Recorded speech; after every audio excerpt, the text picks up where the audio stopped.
Sheik is a supposed member of the Sheikah tribe, and is a mysterious warrior who appears to assist Link in his quest to save Hyrule. In battle, Sheik uses ninja-like swiftness, kunai, and a harp to attack both physically and magically, while also controlling the battlefield around her. I think we all know what her real identity is, so let's just move right past that and see what she can do. Sheik's standard attack string consists of 7 strikes. She will slash left, right, do a jumping downwards kick, breakdance kick while traveling forward, leap up, and slash back down with 2 of her kunai in hand before finishing with a fan-like throw, with a big slash to the left. This attack string is very good, having a quick opening for stunning weak-pointed enemies, as well as keeping Sheik mobile and safe while constantly dishing out large slashing attacks. Moving on, Sheik's heavy attack mechanic is an interesting one. When pressed, Sheik will stop in place and play a song on her harp. The song that she plays depends on what heavy attack combo she used last, and each of her combos and the songs has its own element to it, as well as various effects on Sheik herself or the battlefield. I'll be mentioning what each of her combos can do with this attack as I get into them, but for now, playing the harp on its own just has Sheik do a weak and low-range circular attack.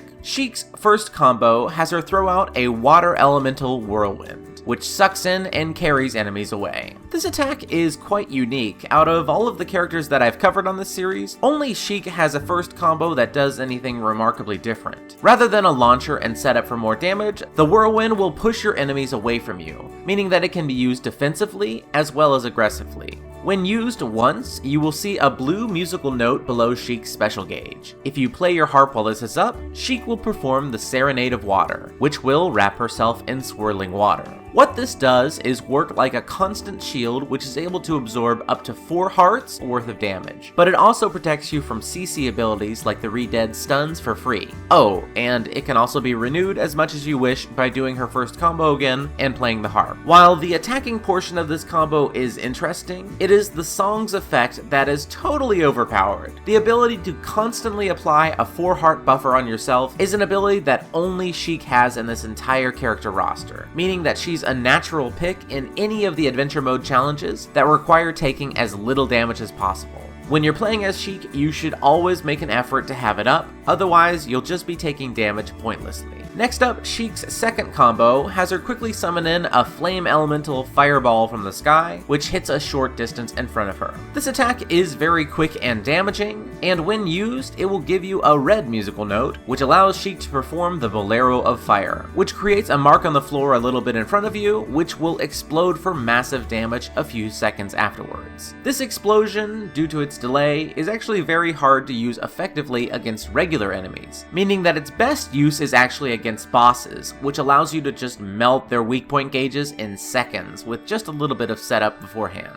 Sheik's third combo has her jump back to throw a lightning element wave of electricity. This is a decent area attack and is a fast way to clear out a small group in front of you. When it's used, it will give Sheik an orange musical note, which allows her to perform the Song of Storms, which creates a swirling vortex around her, which pushes her enemies back and does very light damage. While this could theoretically be used to create space and keep you safe, it's actually not a very useful effect in my opinion. One thing that I'm not really sure where to put it is that Sheik has the unspoken ability to constantly dodge with no vulnerability period. If she's ever in danger, constantly dodging is the best way to keep safe. And you can even use this in ridiculous situations, such as when the imprisoned boss is constantly trying to damage you or rushing at you from the front. When compared to just doing this, creating an electricity storm around yourself that just pushes your enemies back only makes it harder for Sheik to kill them. Sheik's fourth combo has her poof away and appear in the sky for a big shadow element downwards kick.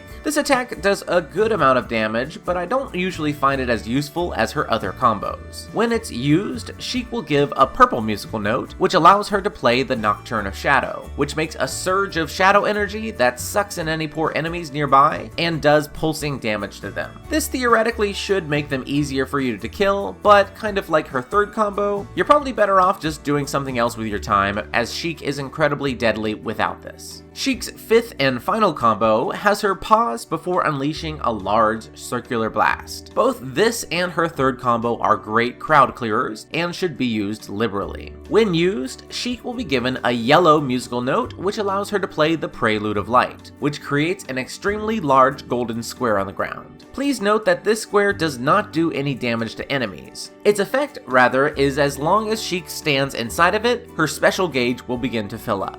This square stays on the ground for quite some time, meaning that with a single usage of this, it's enough to fill up 100% of Sheik's special meter, even if you had 0 to start with. Once again, this is an ability that only Sheik has. With all that freedom around her special meter, this brings me naturally to the final part of her kit, the Force Special Attack. When used, Sheik will create a large circle around herself before sending out waves of sound that pull in and throw back enemies around her. The area and damage on this attack is quite big, but most importantly, her ability to self-charge means that you will always have the freedom to use it literally whenever you want. When we put everything together, Sheik actually makes me a little bit upset at how obviously broken and overpowered she is compared to many others in the cast. Nobody else in this game has any kind of shield mechanic or can just fill up all 3 special attack meters with a single press of a heavy attack button. When you throw in other great attacks like her boss killing fire combo and the general effectiveness of her standard attacks and the rest of her combos, and the ability to avoid damage at will by dodging constantly, then you may just have an idea at what a truly top tier hero in this game looks like.